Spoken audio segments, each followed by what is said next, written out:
Tema que sin duda preocupa a muchas familias chilenas es el de las cuentas de la luz, que como ya sabemos van a subir gradualmente desde julio. ¿Cuánto se va a elevar la tarifa por región? ¿Cómo podemos tener un consumo más eficiente también para tratar de aminorar los costos, el impacto también en nuestros bolsillos? Lo vamos a conversar con Humberto Verdejo, ingeniero civil en electricidad, académico también de la Universidad de Santiago. Humberto, ¿cómo estás? Muy buenas tardes, gracias por acompañarnos aquí en Canal 24 Horas. Hola, buenas tardes. Estoy bien por acá, muchas gracias. Primero, una de las cosas más relevantes es que esta alza va a depender de cada comuna y de cada región. ¿En qué va esta diferencia? ¿Cuáles son las regiones y las comunas que más van a subir las cuentas de la luz? A ver, lo que nosotros pagamos en la tarifa son tres cosas. El precio de la energía, que pesa un 70% y que está asociado a los contratos de suministro de los generadores con las empresas de distribución. Y eso depende de cada distribuidora y principalmente de cada zona del país. Segundo, está el cargo por transmisión, que pesa un 10% en la tarifa y que es el uso de la carretera eléctrica. Entonces, para llevar la electricidad de donde se produce hasta donde se consume, todos los usuarios usamos diferentes carreteras eléctricas que está asociado principalmente a las comunas de las regiones. Y el tercer lugar, que es la componente de distribución, que pesa un 20%, depende de la distribuidora que abastece nuestro suministro. Entonces, es lógico que las tarifas no sean las mismas en todas las comunas del país y tampoco van a crecer de la misma forma. Entonces, en ese escenario, ¿verdad? Nosotros a partir de julio vamos a enfrentar un proceso de descongelamiento de la tarifa, principalmente la componente de generación y la distribución, que también se descongeló, que va a tener alzas importantes, ¿verdad? Que va a depender de cuánto estemos pagando el día de hoy. Entonces, por ejemplo, si hoy día nosotros estamos pagando, un usuario cualquiera paga 45.000 pesos, ¿verdad? Con el incremento que parte ahora en julio, su tarifa va a subir hasta un 30%. Si hoy día paga entre 45.000 y 65.000, su tarifa puede subir hasta un 60%, y si paga más de 65.000, la tarifa puede subir hasta un 50%. ¿Y por qué son tan abultados los montos? Porque hay que comenzar a devolver esta deuda que tenemos asociada al congelamiento del precio de la energía. Se descongeló la componente de distribución y coyunturalmente también subieron los cargos por transmisión. En el fondo, las tres componentes van a subir y en algunas zonas del país van a subir de manera importante. Y es por eso que vamos a tener este primer escalón, porque como lo ha dicho la autoridad, este es un proceso de congelamiento paulatino. Porque si esta ley no se hubiese aprobado y no se implementase ahora a partir del 1 de julio, todas las tarifas o gran parte de las tarifas hubiesen subido un porcentaje cercano al 150% en enero de este año. Entonces lo que se hace es escalonar el alza para no tener un incremento tan fuerte como sería este valor si es que la ley no hubiese sido tramitada en su totalidad. Claro, 150% es muchísimo, claro, sería mucho mayor el impacto, evidentemente. Ahora, entendamos también por qué se genera esta alza, por qué estuvieron congeladas las tarifas también. ¿Cuál fue? Hablemos un poco de la historia de esta normativa que finalmente se va a implementar ya a partir de la próxima semana. A ver, ¿qué es lo que teníamos? En noviembre del 2019, el segundo semestre se había implementado un alza de un 9% en la tarifa, producto principalmente del precio de la energía. Eso no se llevó a cabo y se implementó un mecanismo de estabilización que se basó en generar una línea de crédito donde el precio artificial que estábamos pagando en ese momento iba a generar una deuda, que esa deuda no podía superar los 1.350 millones de dólares. Esa deuda se proyectó que se iba a alcanzar más o menos en 2025, pero dado que después vino una pandemia y el dólar se disparó fuertemente, crisis de combustible, etc., esa deuda se alcanzó mucho antes. Entonces, este gobierno, cuando asume, a julio del 2022, ya el mecanismo no funcionaba porque la deuda máxima permitida anual se había cumplido. En el fondo, la línea de crédito estaba copada. Entonces, ¿qué es lo que hace? Para no tener que subir las tarifas en julio del 2022 en un 45% para todos, implementa otro mecanismo de estabilización. Pero este mecanismo de estabilización fue diseñado e implementado de una manera muy rápida, ¿verdad? No hubo tiempo, digamos, para analizar los pros y los contras que tenía hacer otra estabilización que ya tenía un arrastre de 1.350 millones de dólares. Entonces, en resumen, se implementa otra ley de estabilización que incrementa la línea de crédito en 1.800 millones de dólares más. Lo que tenemos a diciembre del 2022, haciendo la cronología, es que ya la deuda se topó. Entonces, a diciembre del 2022 teníamos la deuda de los 1.350 millones, la deuda de los 1.800 millones, y el ministro actual estaba en la coyuntura de tener que subir la tarifa en enero del 2023, casi en un 80%.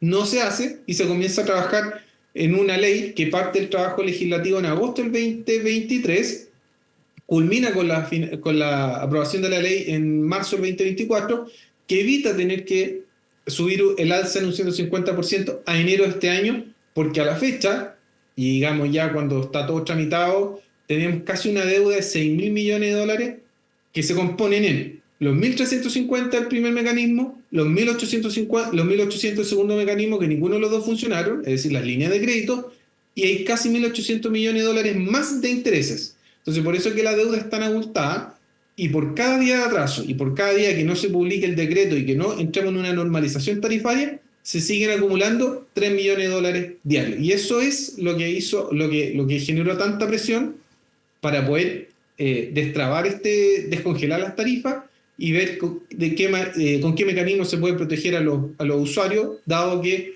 las alzas van a ser escalonadas. En el fondo, y en eso mismo quería andar, perdón, Humberto. Sí, en eso mismo quería andar porque esto establece un alza escalonada en las tarifas de las cuentas eléctricas. Un alza de entre un 30 y hasta un 60% en esta primera instancia solamente. Ahora, ¿cuándo debería subir nuevamente la luz y en cuánto porcentaje? Ya. Lo que tenemos hoy día de hoy y todos los incrementos que hemos conversado están asociados a lo que debió regir en enero del 2024. En el fondo estamos atrasados casi 6 meses. Las tarifas del segundo semestre de julio de este año debiesen salir como máximo no más allá de octubre. Y para el primer grupo, los números que manejamos nosotros es que pueden ser 2 dígitos de incremento. Para el grupo 2 y grupo 3 no va a ser tanto, y ya a enero del 2025 debemos tener disponibles las tarifas del primer semestre del 2025. Y ahí va a venir otro incremento importante para el grupo 1, es decir, los que pagan hoy día menos de 45.000 pesos. Entonces, esto es escalonado, dado en el entendido que el proceso de pago de la deuda tiene 2 etapas.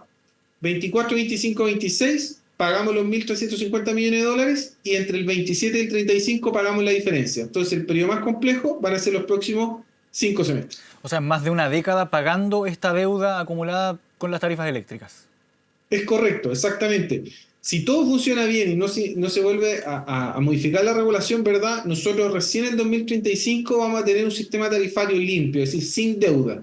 Pero eso indudablemente va a depender de cómo evolucione, porque de todas maneras las tarifas se van a ir actualizando semestre a semestre como tiene que ser, por IPC norteamericano, por el tipo de dólar, por la indexación de los contratos. Entonces, vamos a tener actualizaciones que esperamos sean el periodo más complejo de aquí al 2026 y de ahí en adelante ver un alivio porque ahí el peso de evolución en la tarifa va a ser más bajo. Pensando en esta misma proyección y teniendo en cuenta también que hay muchas variables que están en juego y que no se puede, por lo mismo no se puede adelantar ahora cuánto va a costar quizás en 2 años más, pero ¿cómo podríamos proyectar esta cifra? Por ejemplo, una persona que hoy paga 30.000 pesos en la cuenta de la luz hacia quizás el año 2026. ¿Cuánto aproximadamente o en qué rango se ubicaría la tarifa que hoy está en 30.000 pesos hacia el año 2026 aproximadamente? Quizás algún rango o alguna señal que nos pueda indicar hacia dónde va esa alza. El piso es el 30% de ahora. Para las tarifas del segundo semestre que salen en octubre, yo apostaría un 20% más. Para el primer semestre del 2025 quizás otros 2 dígitos más, y ya para el segundo semestre del 2025 quizás un poquito menos. En el fondo, entre el 2024 y el 2025 probablemente la tarifa para el usuario que hoy día paga hasta 45.000 pesos va a superar fácilmente el 50% de incremento. Ahora hablemos también de la discusión que se ha dado por ampliar el subsidio eléctrico. ¿Qué le parece lo que ha surgido en estos últimos días? No había recursos. El presidente Boric después dijo que el gobierno no es ciego ni sordo, pero después indicó también que las deudas tienen que pagarse. ¿Cuál es el rol que ha tenido el Estado en este sentido y hacia dónde debería estar orientado el subsidio para las tarifas eléctricas?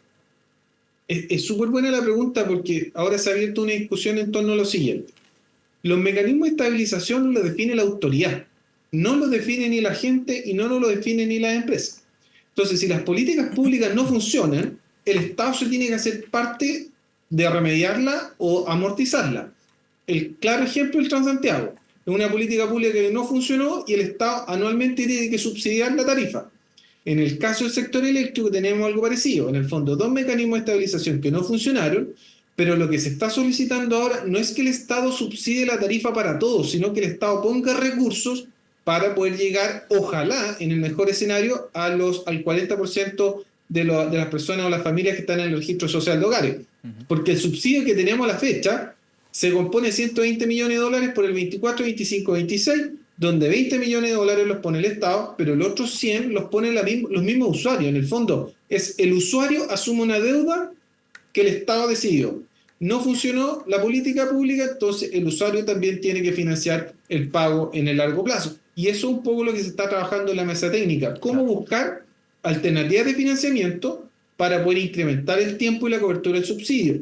Pero teniendo como base, y es un poco yo tengo el privilegio de participar en esa mesa, y el mensaje que yo he tratado de entregar es: este problema lo generó el Estado, no lo generó la gente ni las empresas. Entonces, ¿por qué el Estado solamente pone 20 millones de dólares como subsidio si el Estado va a recaudar por casi los 1.800 millones de dólares de intereses que tiene este mecanismo de devolución de aquí al 2035? Claro. Ahora, esta alza ya es inminente, es un hecho ya.